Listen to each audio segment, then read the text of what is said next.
Hormuz straight पर Trump की बहुत बड़ी धमकी। ट्रंप ने हॉर्मुज़ स्ट्रेट की नाकेबंदी की चेतावनी दी और वक्त आप देखिए, बाकायदा डेडलाइन टाइमलाइन भी डिक्लेयर कर दी गई। आज शाम 7:30 बजे हॉर्मुज़ सील कर देंगे, ये भारतीय समय के मुताबिक। आपको वक्त बता रहे हैं। ईरान के 158 जहाज डूब चुके हैं। ट्रंप का यह कहना है ईरान के माइन बिछाने वाले जहाज खत्म किए जा चुके हैं।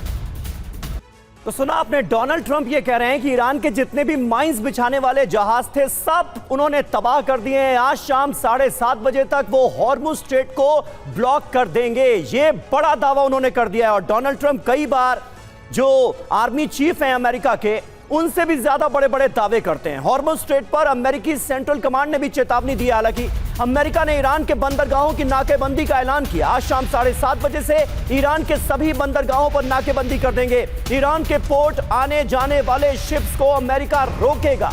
नाकाबंदी सभी देशों के जहाजों पर लागू होगी। ये ऐलान किया गया अमेरिका की तरफ से, सभी देशों के जहाजों पर ये नाकेबंदी लागू करेंगे। गैर ईरानी पोर्ट से आने जाने वाले शिप को नहीं रोका जाएगा। सेंटकॉम ने सोशल मीडिया पर यह ऐलान कर दिया।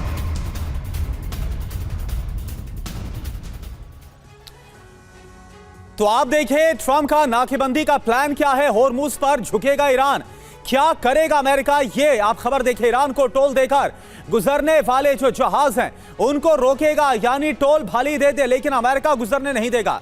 अवैध टोल देने वाले शिप्स को सुरक्षित रास्ता नहीं दिया जाएगा। अमेरिका इसे सरासर गलत मान रहा है। हॉर्मुज़ से निकलने वाले शिप को अमेरिका की अनुमति जरूरी होगी, यानी अब अमेरिका यहां पर अपना कंट्रोल चाहता है। मकसद क्या है? ईरान की तेल से होने वाली कमाई पर पूरी तरह से रोक लगाना, पूरी तरह से लगाम लगाना। ईरान का तेल व्यापार पूरी तरह से ठप करने का भी जो प्लान है वो डोनाल्ड ट्रंप का है। तेल पर निर्भर ईरान की अर्थव्यवस्था इसके बाद पूरी तरह से खत्म करना, ये डोनाल्ड ट्रंप चाहते हैं। हॉर्मुज़ स्ट्रेट से दुनिया का 20% ऑयल गुजरता है, ये बड़ी बात है।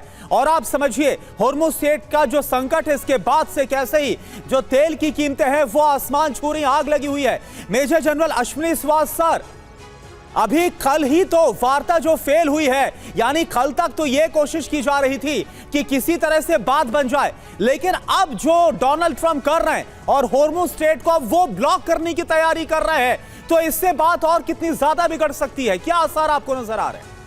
हाँ बिल्कुल, देखो करुणा, ये सच्चाई है कि जब ये बातचीत भी हुई थी उसमें दो स्टिकिंग पॉइंट रह गए थे, जो कि जहां पर सहमति बिल्कुल नहीं हो पाई। एक तो स्टेट ऑफ हॉर्मुज़ को खोलने के लिए और दूसरा था एनरिच यूरेनियम जो ईरान कर रहा है। तो ये सच्चाई है कि स्टेट ऑफ हॉर्मुज़ को ब्लॉक तो किया है ईरान ने, और ये एक हाई सी है, इंटरनेशनल वाटर है। 150 के करीब शिप जाती थी, आज वो 5 से 10 जाती हैं। तो उसको काउंटर करने के लिए अमेरिका ने अपनी नई स्ट्रेटेजी बनाई है कि अगर बाकी शिप नहीं जा पाएंगी तो ईरान की भी शिप नहीं जाएगी। तो उसने अपनी नेवी को अभी डिप्लॉय किया है। जो शिप जाती हैं पर्शियन गल्फ से, जो ईरान की शिप बाहर जा रही है, अंदर आ रही हैं, उनको वो नहीं जाने देगा। और इसके साथ साथ अगर कोई शिप जो टोल दे के जाती है ईरान, उनको भी टारगेट किया जाएगा। अब ये समय बताएगा कि इससे क्या होगा। क्या एक सवाल का जवाब दीजिए सर, ये सवाल बहुत लोगों के जहन में होगा कि ईरान की तरफ से जब हॉर्मुज़ स्ट्रेट को बंद किया गया तो यह बिल्कुल क्लियर किया गया कि जो हमारे मित्र देश हैं उनको कहीं कोई समस्या नहीं होगी, उनके जहाज आराम से गुजरेंगे, दुश्मन देशों के जहाजों को हम नहीं गुजरने देंगे। लेकिन अब अमेरिका का जो ब्लॉकेड है उसमें जिक्र इस बात का हो रहा है कि यह ब्लॉकेड सभी देशों के लिए लागू होगा। इसका क्या मतलब है?